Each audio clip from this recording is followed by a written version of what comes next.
Priyatini, saya dari Bojonegoro. Kesibukan saya sehari-hari bekerja sebagai perawat di RSUD Sodoro, Bojonegoro. Perkenalkan, nama saya Slamet Wibowo Mulyono. Saya berasal dari kota Cimahi, Jawa Barat, dan saya bekerja sehari-hari utamanya adalah karyawan di Rumah Sakit Paru Dr. Harudin Sulu di Kota Bandung. Perkenalkan, saya Busiati yang setiap hari saya sebagai pengajar di Universitas Muhammadiyah Yogyakarta. Saya Mahfudin, saya dipanggil Udin, kemudian saya dari Samarinda, bekerja di Rumah Sakit Jiwa Atmawusa Makam, sehari-hari sebagai perawat di ruang IGD. Nama saya Yuni Kurniasi, saya dari Yogyakarta. Keseharian saya adalah lecturer dosen di Prodi Keperawatan Fakultas Ilmu Kesehatan Universitas Aisyah Yogyakarta. Saya Sikit Harun, sehari-hari saya sebagai perawat di Rumah Sakit Umum Yogyakarta, juga sebagai staf pengajar dosen di Universitas Aisyah Yogyakarta. Perkenalkan, nama saya Hamudi Prasetyo. Saya biasanya dipanggil Hamudi. Saya berasal dari Yogyakarta, tepatnya saya bekerja di Universitas Aisyah Yogyakarta. Nama saya Suryani. Saya berasal dari Solo, Sumatera Barat. Saya bekerja di Puskesmas Rawat Inap, Puskesmas Anggaran, Kota Solo. Assalamualaikum warahmatullahi wabarakatuh. Perkenalkan, nama saya Anissa Puspitasari. Saat ini saya bekerja di Rumah Sakit Palembang. Saya Marlinda Eka Putri. Pekerjaan sehari bekerja di Puskesmas sebagai perawat. Widadiati, biasa dipanggil dengan Bu Wid. Saya kesehariannya di Universitas Aisyah Yogyakarta ya, sebagai staf pengajar di program studi keperawatan.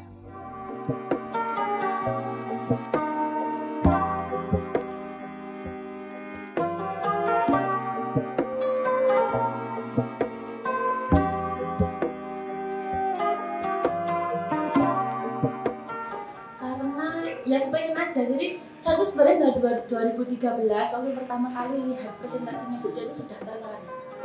Tapi waktu itu kan masih kuliah, kan biayanya cukup mahal ya, karena saya kan kos gitu, luar kota gitu. Terus habis itu lulus 2015 saya di Siloam melihat Bu Arum. Ya, saya semakin suka. Jadi waktu itu kan Bu Arum kan ada di Poliwun namanya, edukator diabetes. Saya semakin suka karena apa? Bu Arum itu kan itu ya apa? Perawatnya itu kan kayak cerdas ya, dia bisa bahasa Inggris. Terus juga saya tahu Bu Arum itu keliling dunia lewat lukanya itu. Jadi saya semakin tertarik gitu. Kami ingin mengetahui yang lebih jauh. Yang dulu mungkin kami ya melakukan, tetapi memang atas sesuai artis atau mungkin yang alasan itu kenapa kok dilakukan, sehingga kami belum bisa tahu katanya apa-apa. Nah, setelah itu kami apalagi sekarang berpendidikan, saya harus lebih tahu alasan-alasan terkait dengan perawatan luka. Sehingga kalau misalnya saya tahu dan mungkin nanti insya Allah saya bisa, itu akan saya tularkan kepada khususnya mungkin keluarga. Kalau misalnya ada kebetulan dalam keluarga itu ada yang ya sekarang belum, itu kemudian tidak kemudian di kampus nanti mereka para mahasiswa juga perlu ilmu itu yang memang nanti jangka panjangnya perawatan luka itu menjadi lebih urgent dan lebih penting untuk bisa segera diatasi. Iya, sebenarnya tawaran itu ada di tempat tertentu, kemudian juga ada yang level basic gitu ya, CCA. Terus saya pikir kenapa saya nggak ambil advance saja meskipun saya belum pernah CCA, atau dari panitia juga tidak mempersyaratkan CCA. Jadi saya tempuh aja, saya pikir akan lebih banyak ilmu lagi yang bisa didapatkan. Meskipun saya nggak tahu perbandingannya, tapi teman-teman yang satu mes itu mengatakan ya memang banyak lebihnya. Udah pas berarti. Saya diberikan amanah ditugasi gitu ya untuk mengikuti pelatihan ini. Waktu itu sempat berpikir, kenapa harus saya gitu kan? Banyak tim KMP yang lain, banyak tim paliatif dan lain sebagainya. Oke, setelah itu masih di denial gitu ya. Kemudian di fase yang lain saya berpikiran bahwasanya nggak ada salahnya gitu ya. Kita belajar, walaupun sebenarnya dulu pernah belajar juga ya terkait dengan CWCCA sudah pernah, tapi sudah lama sekali, dan ilmu itu tidak saya aplikasikan, hilang sudah itu ya, kayak di Beyblade itu putih lagi. Nah setelah itu kemudian ya sudah, saya kira menarik juga gitu ya, ilmu walaupun bukan baru tapi bagi saya juga tetap ini ilmu baru gitu. Jadi menambah wawasan terkait dengan adanya perkembangan ilmu gitu.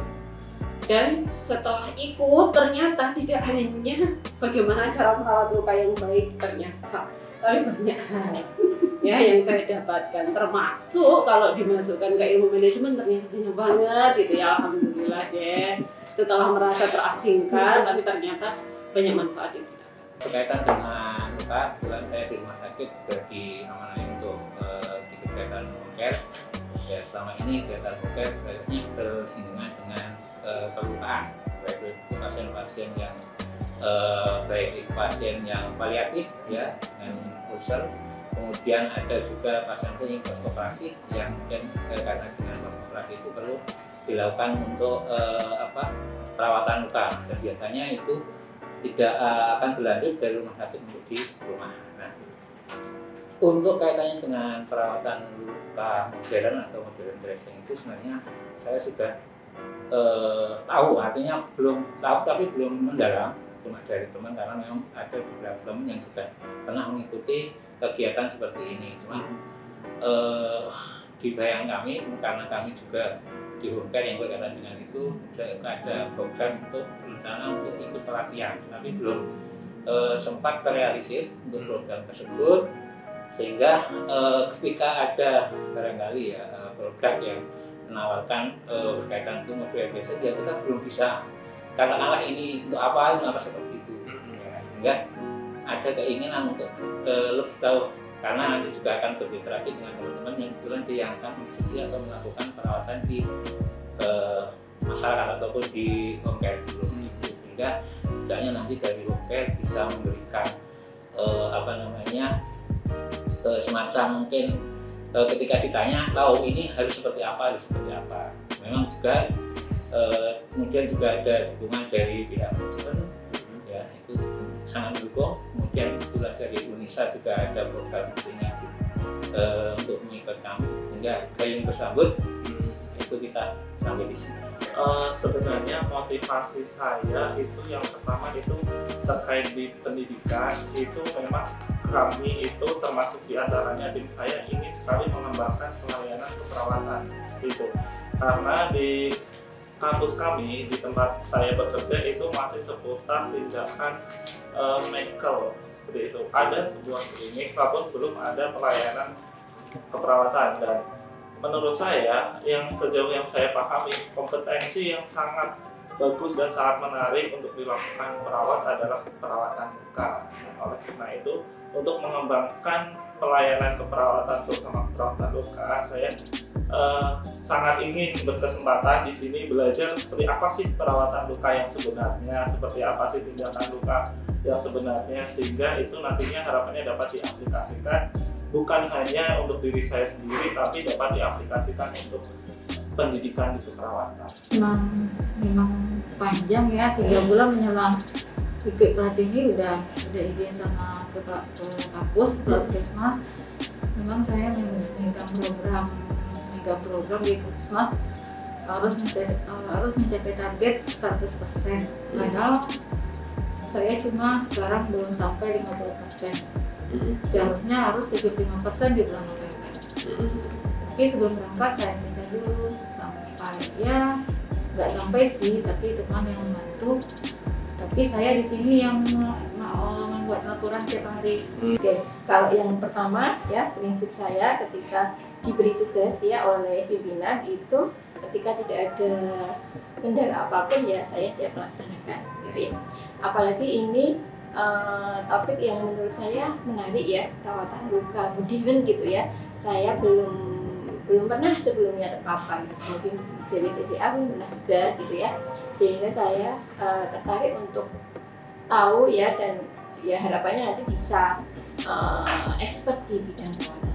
Sebenarnya ingin lebih mendalami, karena motivasinya saya dulu memang ingin membuka praktek mandiri. Oke, motivasinya itu ya, jadi perawatnya buka praktek ya. Jadi potensi apa yang harus saya dalami di bagian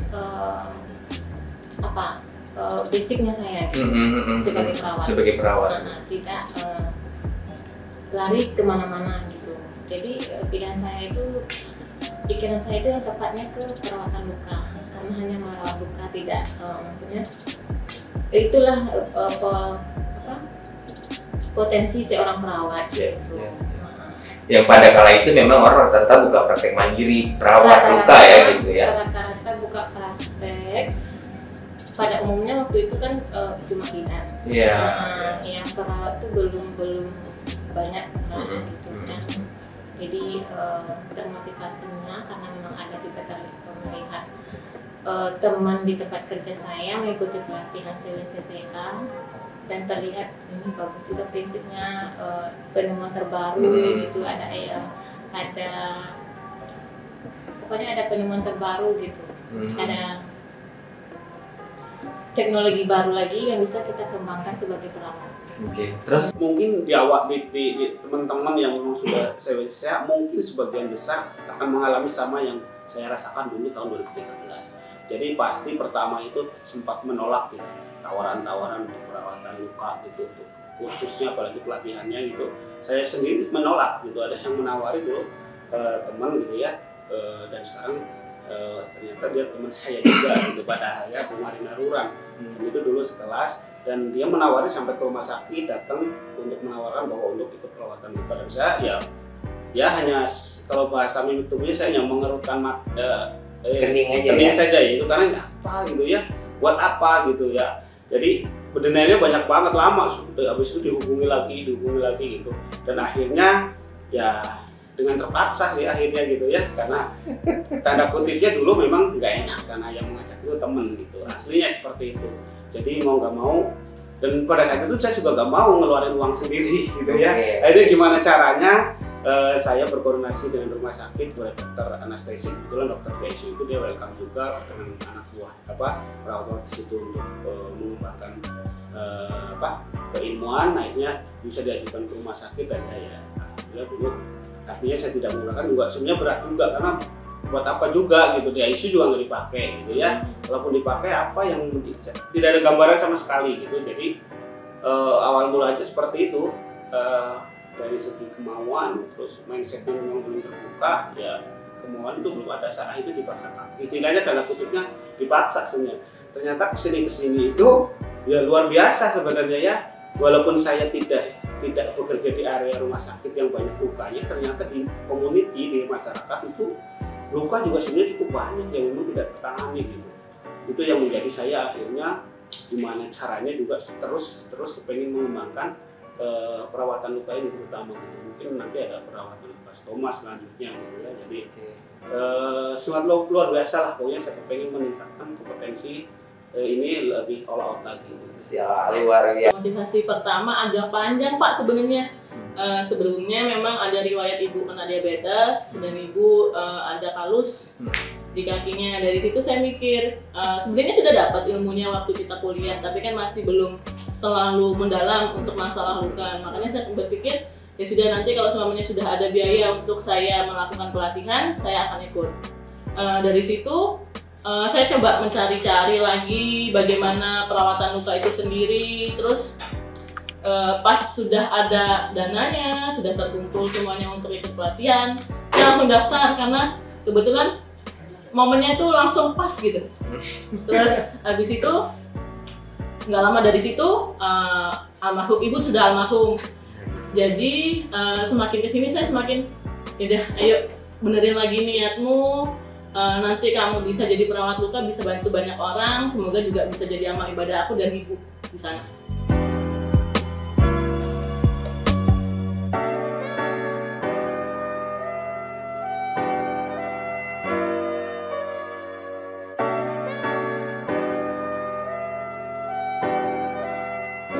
langsung ke pasien, lihat bagaimana lukanya. Pasien yang dirimu pegang kira-kira gimana kemarin? Yang paling berkesan ya Pak Juweni.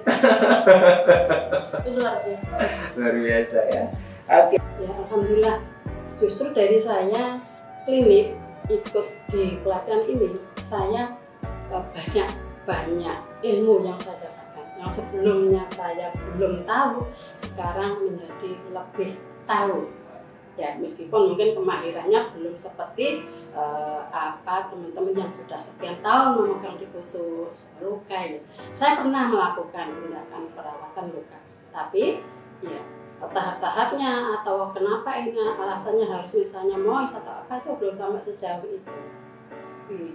Jadi dengan mengikuti ini, alhamdulillah ilmu-ilmu dari guru-guru kita yang ada di sini itu insya Allah bisa menambah ilmu yang bermanfaat bagi saya pribadi untuk entah nanti pelayanan ke masyarakat atau mungkin itu ilmu yang bisa diberikan kepada mahasiswa. Menarik karena menurut saya ternyata jurnal-jurnalnya sangat mendukung, gitu. Jadi bukan hanya omong-omongan begitu, tapi jurnalnya memang meskipun saya tidak terlalu banyak baca jurnal saat ini, ternyata apa yang ditampilkan, apa yang di share dan skalanya udah internasional untuk apa seperti sekarang kan tentang ilmu HPS itu luar biasa. Berarti kan memang luka ini betul-betul salah satu fokus di dunia internasional. Berarti ini adalah satu peluang bisnis juga, dan memang datanya juga seperti DM yang disampaikan dari itu. Per Kenny juga begitu, terlalu banyak sekali ternyata pasien-pasien yang itu orang-orang yang terampil di bidang luka. Yang jelas satu Pak, karena ilmu itu kalau tidak diaplikasikan, kemudian tidak dimanfaatkan untuk halayak, kemudian masyarakat luas, ilmu itu akan seperti seperti debu gitu ya. Debu kalau ditiup udah hilang gitu ya. Jadi sama saya juga gitu ya. Saya juga sebenarnya ya, ayo bagi teman-teman yang selama ini masih berkutat dengan hanya teori saja, sebisa mungkin kita manfaatkan, kita luangkan waktu untuk kemaslahatan umat gitu saya bilang ya. Karena sebanyak-banyaknya ilmu yang kita nanti berikan ke masyarakat itu nanti juga akan kembali ke kita. Seperti itu. Kaitan dengan dressing, nah, ini sangat penting sekali karena yang saya pelajari memang umumnya pernah terpapar tentang modern dressing namun hanya sekilas. Begitu saya melakukan profesi nurse, kembali lagi ke dressing yang konvensional. Nah ternyata memang saya saat profesi nurse, saya pernah tahu tentang modern dressing, apakah itu tidak digunakan di sini di tempat instansi saya profesi nurse. Alasan klasik ada. Nah, begitu saya pelajari di sini ternyata modern dressing itu sangat bermanfaat. Apalagi apabila dibandingkan dengan cost efektif itu bisa sangat efektif sekali. Gitu. Oke. Ini selama 2 minggu ini dalam bahasa itunya adalah ini daging semua gitu ya. Kalau istilah kami gitu. Jadi tidak ada tulangnya, tidak ada lemak-lemaknya, semua ini daging semua gitu ya. Jadi memang ilmu yang disampaikan oleh fasilitator dengan kurikulum yang sudah tertata ini sudah memberikan membuka lagi wawasan bahwa masih banyak nih metode-metode, kemudian bagaimana mendiagnostik kelainan-kelainan di luka itu semakin banyak, dan referensi ini saya kira kalau saya pribadi satu akan menambah kepercayaan diri saya untuk lebih untuk dalam perawatan luka. Kemudian saya kira output yang akan didapatkan juga dengan konsep-konsep yang sudah didapatkan di pelajaran CWCC ini, saya kira akan lebih baik dari sebelumnya yang hanya di konsep-konsep yang diberikan di CWCCA. Oke. Penjelasan yang disampaikan oleh mentor-mentor kami sangat clear ya, jelas gitu ya. Kemudian ada evidence base-nya ya. Kemudian kita juga melihat case-case-nya ya, kasus-kasus yang sudah tertangani dengan perawatan luka modern dressing ini ternyata bisa menunjukkan kondisi yang lebih baik gitu ya. Itu. Dan yang jelas mungkin di sini banyak yang sudah berhasil ya alumni sini banyak berhasil mendirikan klinik perawatan luka untuk penanganan pasien, kemudian cara dressing yang tepat, memilih dressing yang tepat, menilai klinisnya pasien, apakah ini harus kita rujuk atau tidak. Karena pengalaman sebelumnya saya juga mengerjakan seperti itu, tapi di sini apakah ada batasan-batasannya sampai di mana pasien ini yang harus dirujuk atau yang harus kita bisa tangani di tempat kita gitu. Saya dapatkan di sini. Karena pengalaman sebelumnya mungkin di di tempat yang lain belum saya dapatkan.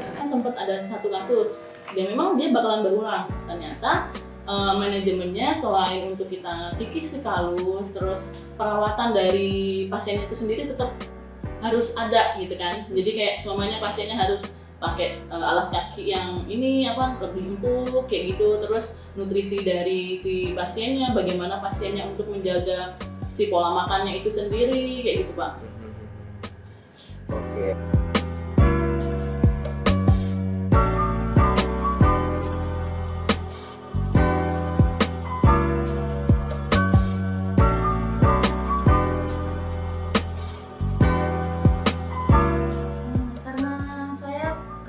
belum ada dasarnya. Terus kayak memilih balutan itu kan banyak jenisnya. Jadi kalau saya belum pernah pegang pasien langsung, antara teori sama praktiknya jelas berbeda. Tantangannya itu doang. Iya. Berkaitan dengan izin dan yang lainnya aman ya? Aman. Ya kalau kesulitan karena saya kebetulan juga mempunyai pekerjaan utama lah istilahnya sebagai karyawan rumah sakit, jadi masalah perizinan itu menjadi hal yang utama. Ya, makanya udah berkeinginan udah lama sebenarnya untuk bagaimana bisa ikut program-program Ekrostomol ini, tapi memang izin itu yang sangat susah gitu. Ini saya juga ya gimana caranya saya harus bisa gitu, karena kalau diundur terus nggak bisa ya. Akhirnya saya meminta ke teman-teman di ruangan, meminta bagaimana bisa membackup bahwa selama 2 minggu ini saya tidak dalam pelayanan di rumah sakit. Suatu ya perizinan itu ya, kalau misalnya Bapak sebagai ASN atau bukan? Iya, Bapak sebagai ASN. Iya. Oke, itu sebagai ASN ya memang agak sedikit harus membuat jadwal yang agak rumit ya. Memang untuk kalau izin dan prosedurnya itu cukup. Dukanya ya jauh dari keluarga pasti. 2 minggu lah. Tapi ya lewat sekarang kan lewat. Apa ya? Mungkin waktu ya.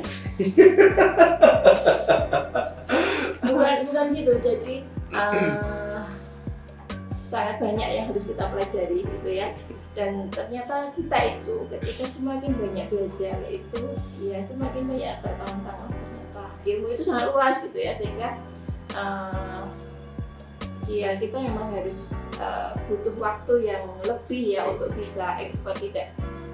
Saya tidak hanya sebatas 2 minggu ini untuk bisa memahami, menguasai dan punya pengalaman lebih ya di bidang perawatan luka ini. Mungkin menurut saya baru awal untuk bisa menjadi seorang Oke. Kalau saya yang masih kurang ya praktek.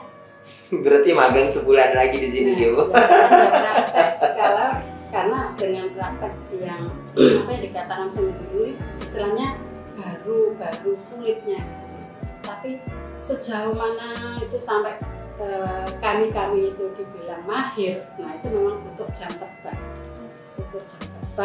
dan dengan teknik yang terbaru sesuai yang diajarkan di sini.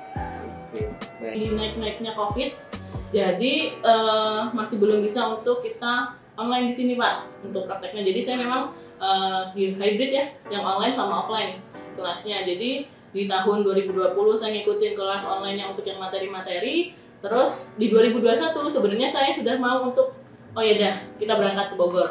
Tapi ternyata kasus COVID naik lagi dan memang masih belum ada kelas offline-nya. Selain itu juga alhamdulillah di 2021 saya kembali bekerja yang di Rumah Sakit Muhammad Husin itu kan memang saya baru. Jadi sebelumnya saya ada kerja di kantor gitu kan Pak.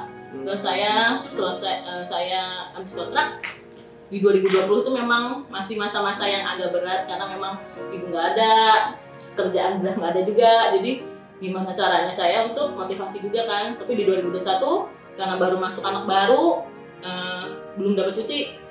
Nah, di 2022 ini baru saya dapat cuti dan kebetulan memang waktunya pas, jadi alhamdulillah saya bisa kesini.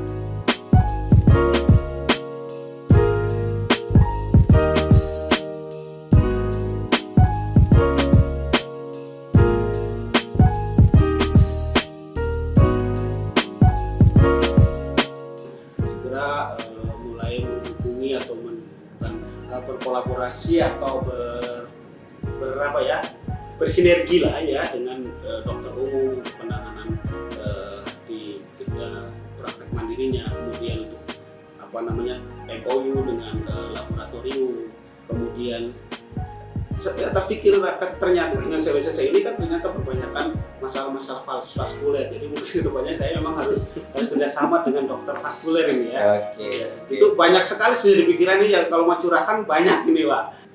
Untuk planning pertama, ini saya dan kami ada tim itu 1 bulan pertama kami akan melakukan seminar nasional seputar perawatan luka, itu wajib ada, dan di 1 bulan pertama kita merancang pelayanan keperawatan yang ada di pendidikan, seperti apakah yang harus kita butuhkan. Rencana yang sudah kami susun itu ya setelah dari sini ya kita mesti lapor ke siapa yang mengirimkan di sini. Setelah itu karena kami di pendidikan, paling tidak kami ada modul yang bisa diberikan ke mahasiswa. Karena modul ini nanti terkait dengan pengajaran baik itu di kelas maupun nanti di klinik, ya biar cara pandang tentang perawatan luka itu berubah, ya. Karena nanti ketika mahasiswa itu diajarkan di pendidikan seperti ini sudah modern, ternyata di lapangan masih perawatan tradisional misalnya. Nah itu nanti seperti apa? Nah kalau lebih baiknya ya antara klinik dan dengan pendidikan itu bisa sinkron dan mati ya bersatu dengan ilmu yang sama. Makanya di sini kami dikirim ada yang dari pendidikan, ada yang dari klinis. Itu mudah-mudahan kami bisa bersinergi untuk membentuk suatu kolaborasi tentang perawatan luka yang diharapkan. Saya sudah menjuburkan diri, jadi saya harus sekalian berjubur gitu. Harus ada RTL dari saya sendiri. Kemarin saya ngomong-ngomong sama teman, kita harus punya RTL ini sebelum pulang. Sama-sama kita susun RTL ini seperti apa. Khusus karena saya memang belum punya itu, akan banyak belajar dengan teman-teman seperti Ibu, Mas Widodo dan lain-lain. Insyaallah. Rencana mau buatnya di daerah mana, Pak? Samarinda itu mungkin di daerah di perumahan. Oke, buatnya di perumahan. Kira-kira harapannya dengan ini, setelah ini kami bisa kemudian membangun fondasi, paling tidak ya di awal membangun fondasi dulu, untuk kemudian nanti kita akan membangun suatu benar-benar kita tidak hanya di akademis saja, tetapi aplikatif paliatif sendiri itu bisa diimplementasikan di kampus. Oke. Salah satu pelayanannya adalah paliatif. Satu, nanti mahasiswa bisa belajar di klinik paliatif yang akan kita bangun. Yang kedua, masyarakat juga akan oh ini toh paliatif itu seperti ini. Oh di Unisa ada ternyata. Jadi gitu. Paling tidak masyarakat kenal Unisa itu ada rawat luka, walaupun sebenarnya nanti konsep kita insya Allah tidak hanya di perawatan luka, ya. Tapi kan spesialisasinya mungkin kita akan arahkan ke situ. Wujudnya ke sana ya. Perawat ya, terutama di rumah sakit pun kadang itu aja belum menerapkan kaitan dengan proses apa itu, mungkin karena ketidaktahuan, karena dengan mungkin di rumah sakit dan kebijakan manajemen, tentunya kebijakan manajemen ada usulan dari bawah. Kemarin juga sempat kaitannya dengan perawatan luka juga dibuatkan semacam tarif untuk kaitan dengan kita kan belum ada gambaran itu, sehingga masih ada lain seperti apa. Nah dengan adanya ini kan kemudian kita bisa nanti ada gambaran itu nanti kita kasih. Ya itu. Dan sekarang ada istilahnya kan punya teman komunitas untuk mungkin bertanya dan lain-lain gitu. Iya. Itu link untuk bertanya itu yang penting ya Pak ya. Pak. Untuk rencana mungkin saya akan belajar lagi untuk merawat luka. Selain itu nggak tahu kenapa saya pengen sekali mendirikan klinik Pak, tapi di daerah saya karena memang sudah ada dari kita itu yang alumni di sana, cuman ya memang masih belum terkoordinir mungkin Pak ya. Jadi di daerah-daerah itu masih banyak yang belum tahu kalau ada memang perawat luka, dan karena memang kondisi ekonomi di sana yang menengah ke bawah, itu mungkin saya pengen bagaimana caranya itu bisa jadi ladang amal saya. Buka klinik ya, tapi mungkin belum lah jangka panjang. Hanya mungkin memperbaiki praktek perawatan dulu. Gitu aja ya prosesnya. Tapi untuk pelayanan biar nanti orang Solok tahu, Ibu buka prakteknya di daerah mana di Solok ini? Kalau dari Solok ada ke Bukit Tinggi. Ke Bukit Tinggi. Nama daerahnya Pak? Sumani. Ke pimpinan ya, terutama seperti yang pimpinan ke atas kami mungkin nanti akan bersama-sama ya, mungkin ya kalau bisa berlima atau kalau nggak ya berdua atau bertiga ya tim itu kita sampaikan ya bagaimana hasil pelatihannya, kemudian kami sampaikan rencana tindak lanjut dari pelatihan ini itu apa saja yang kita sampaikan ke Prodi, kemudian ya kalau memungkinkan untuk kan berarti kan harus punya program tuh ya, karena namanya sebuah institusi itu kan tidak bisa tiba-tiba melaksanakan ini gitu, karena terkait anggaran dan sebagainya. Ya itu kita sampaikan, kemudian mungkin nanti bisa dimasukkan ke dalam, kalau disetujui ya itu bisa dimasukkan ke dalam program berikutnya ya. Yaitu tadi yang saya sampaikan, rencana klinik, kemudian CCA sama tinjauan ya, meninjau bagaimana prinsip perawatan luka di proses pembelajaran akademik. Yes. And so this part of my message is for all of you students in the room there today as you start out on this program.